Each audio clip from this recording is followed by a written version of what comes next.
Las indígenas, preocupadas por la muerte de sus bebés, al ver que los niños mestizos resistían mejor a la enfermedad, entregaron su sexo al español para evitar la desaparición de su pueblo. Y entonces surgió nuestra raza mestiza, mitad indígena y mitad español. Varios miles de mestizos, habitando en los predios campesinos de la ciudad Kennedy de tiempos de la colonia, donde los cultivos de trigo y maíz circundaban los humedales, donde los patos de migración por millones visitaban.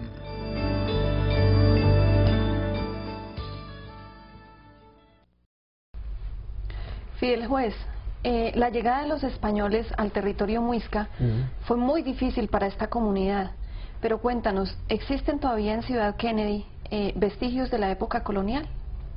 Claro que fue difícil. Difícil no solamente por el encuentro biológico de dos seres vivos que nunca habían compartido.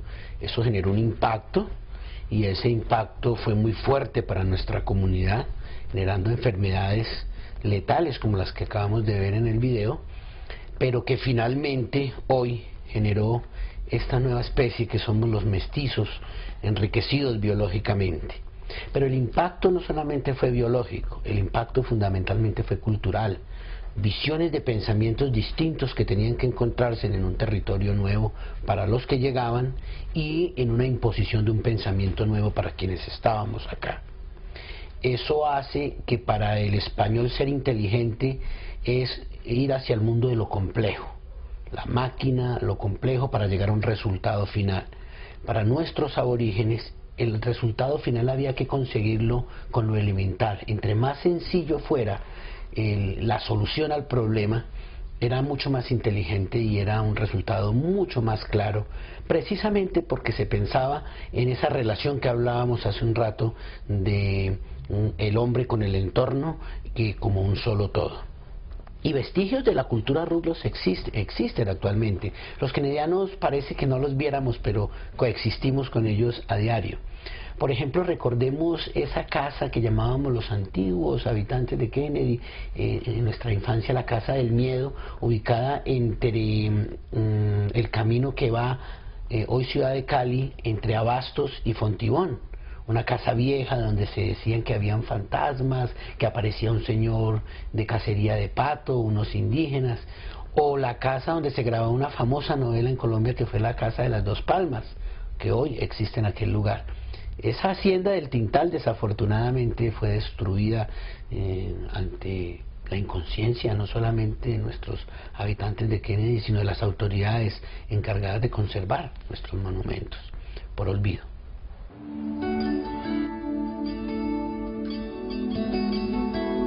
Cuatro grandes haciendas surgieron de la colonia: Rosario, Techo, Pastrana y Chamisera.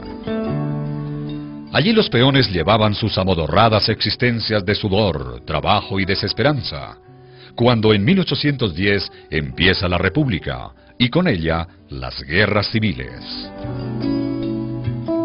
En la historia guerrera de Colombia, 3 batallas se realizaron en los territorios de la localidad Octava, en 1812, 1854 y 1861. El territorio de la localidad Octava constituyó parte de los municipios de Fontibón y Bosa a partir de 1824. Su límite se encontraba por donde hoy pasa la Avenida de las Américas.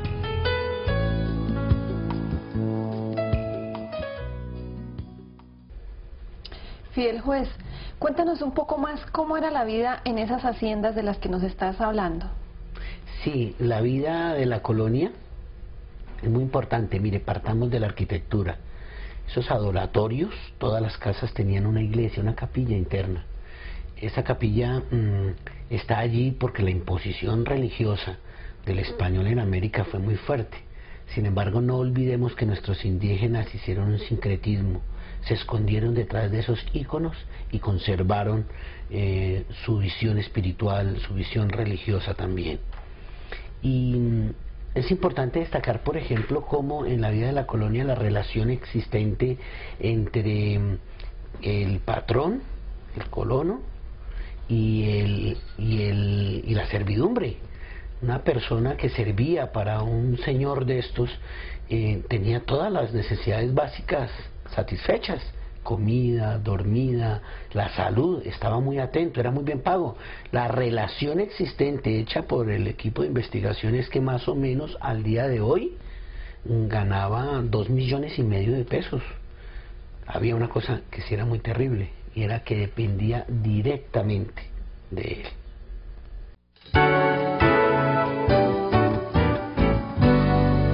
La ciudad Kennedy moderna solo empieza a partir de 1929 con la construcción del aeropuerto de Techo y en 1950 con la construcción del barrio La Campiña por parte de Ferrocaja. Solo hasta 1961 se inicia la construcción de las 12.400 casas del proyecto Techo, que posteriormente se llamó Ciudad Kennedy, con un crédito que todavía estamos pagando.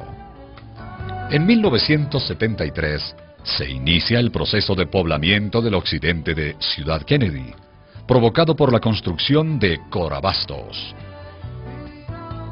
que origina los barrios de Patio Bonito, Pastranita, Britalia, Clas y Alfonso López.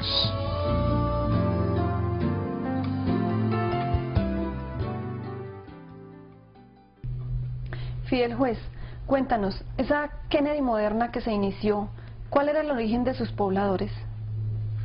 Sí, el origen de los pobladores, ubiquémonos en la mitad del siglo pasado. ¿Qué estaba pasando en Colombia? ¿Cuál era la situación? El enfrentamiento violento de dos grupos políticos, el liberal y el conservador, generó la violencia en Colombia, conocida por todos porque la vivimos, ¿no? Y nuestros abuelos la vivieron. Eso hizo que un éxodo de campesinos llegara a Bogotá. Este éxodo de campesinos en Bogotá quedaron en extrema pobreza.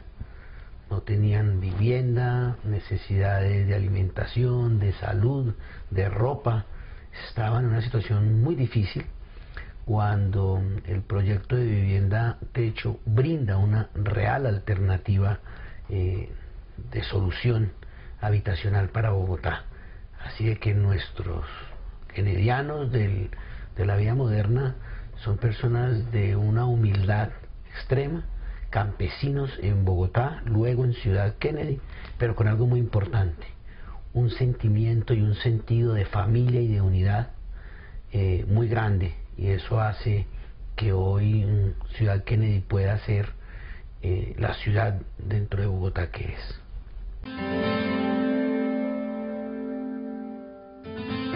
Hoy, Ciudad Kennedy es la más poblada de todas las localidades de Bogotá, con un número de pobladores que sobrepasa al 1.000.000 de habitantes, en su mayoría ubicados en los barrios de estrato socioeconómico 3, principalmente dedicados a la industria y comercio de alimentos, con una gran cantidad de población juvenil e infantil, que se viene preparando académica y técnicamente para asumir con seriedad el futuro creativo y productivo.